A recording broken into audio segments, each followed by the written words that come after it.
Hello प्यारे दोस्तों, आपका स्वागत है आपके अपने YouTube channel higher education system में।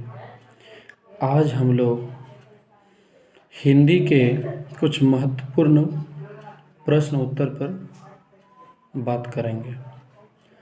तो सबसे पहला क्वेश्चन है, कवि अपने प्रेम आंसुओं को कहाँ पहुँचाना चाहते थे और क्यों?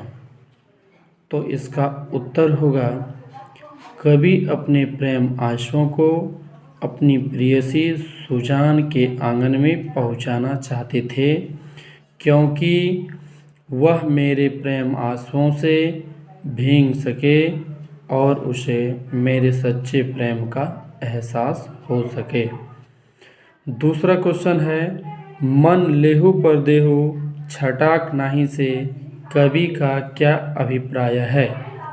तो इसका आंसर होगा, रीति योगिनी काव्य में रीतिमुक्त काव्य धारा के सिरमौर कवि घनानंद जी कहते हैं कि हे सुजान, मेरे प्रेम में मैंने तेरे प्रेम में अपना सब कुछ न्यौछावर कर दिया, किंतु तूने एक जरा भी न दिखाई। तीसरा क्वेश्चन है, प्रहित के लिए दे कौन धारण करता है? प्रहित के लिए दे बादल धारण करता है, क्योंकि रीतियुगिन काव्य में रीतिमुक्त काव्य धारा के सिरमौर कवि घनानंद जी बादल को संबोधित करते हुए कहते हैं कि हे बादल, तुम बड़े उपकारी हो, बड़े परोपकारी हो, कुछ मेरा भी सुनो, मेरे विरह वेदना के दर्द को समझो और मेरे इन प्रेम आंसुओं को बादल के रूप में मेरे प्रेयसी सुजान के आंगन में बरसा दो, ताकि वो मेरे इन प्रेम आंसुओं से भीग सके और उसे मेरे सच्चे प्रेम का एहसास हो सके। अगला क्वेश्चन है, श्री कृष्ण को चोर क्यों कहा गया है? श्री कृष्ण के प्रेम के आकंठ में डूबी गोपियाँ कहती है कि श्री कृष्ण के प्रेम के आकंठ में डूबी गोपियाँ कहती है कि जिस दिन से मेरे ये नयन श्री कृष्ण से चार हुआ है, ये मन उसके दीवानी हो गई है और पलकों ने भी झपकना बंद कर दिया है। पुनः गोपियाँ कहती है, श्री कृष्ण मेरे प्रीतम हैं अर्थात दुल्हा हैं, उसने मेरे मन रूपी मणि को चुरा लिया है और अब मैं बेमन हो गई हूँ। अतः चित्त को हरने वाले श्री कृष्ण को यहाँ चोर कहा गया है। पांचवा क्वेश्चन है, कवि प्रेम मार्ग को अति सुधो क्यों कहता है? इस मार्ग की विशेषता क्या है? रीति युगिन काव्य में रीति मुक्त काव्य धारा के सिरमौर कवि घनानंद जी प्रेम मार्ग को अति सुधो कहते हैं। वे ऐसा इसलिए कहते हैं कि प्रेम का मार्ग अत्यंत सरल और सहज होता है, किंतु इस मार्ग पर वही व्यक्ति चल सकता है जिसके मन में छल कपट आदि ना हो।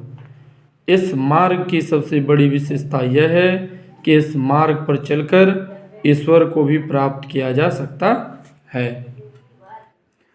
अगला क्वेश्चन है, बहादुर अपने घर से क्यों भाग गया था? उसका आंसर होगा, बहादुर का घर बिहार और नेपाल के बीच सीमा पर था। उसके पिताजी युद्ध में मारा जा चुका था।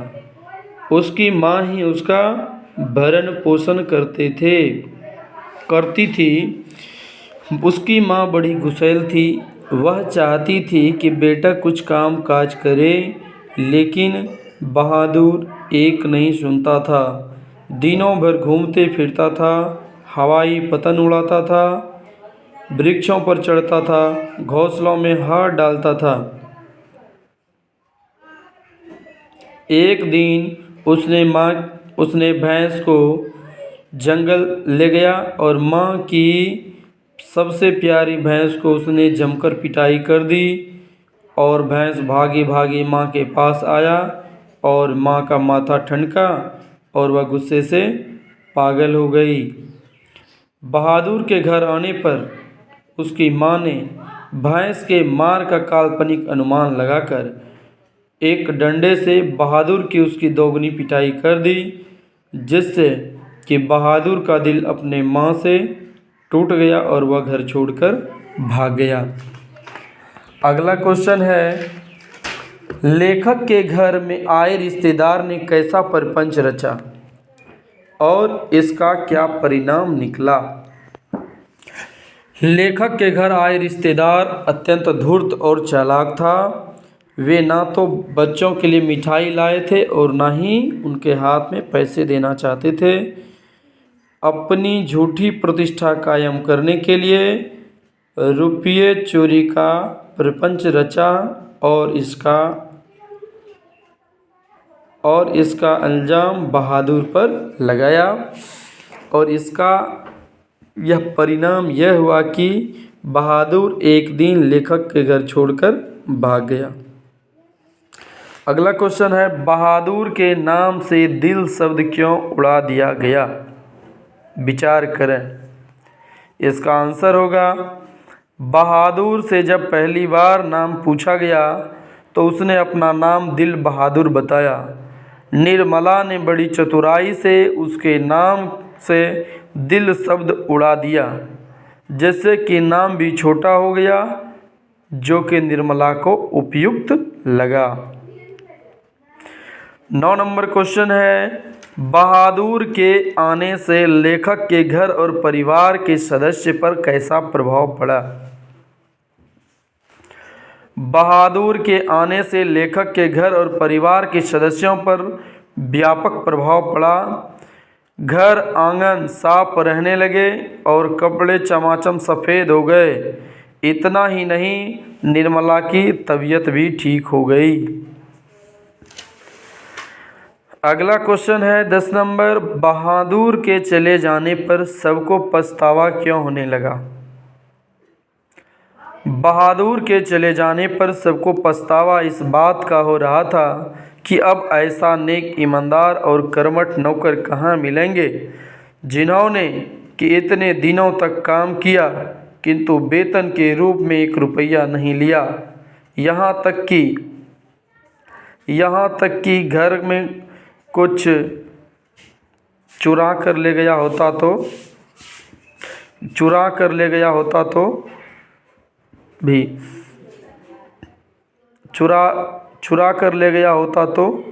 भी डांट फटकार के बावजूद भी काम करते रहा।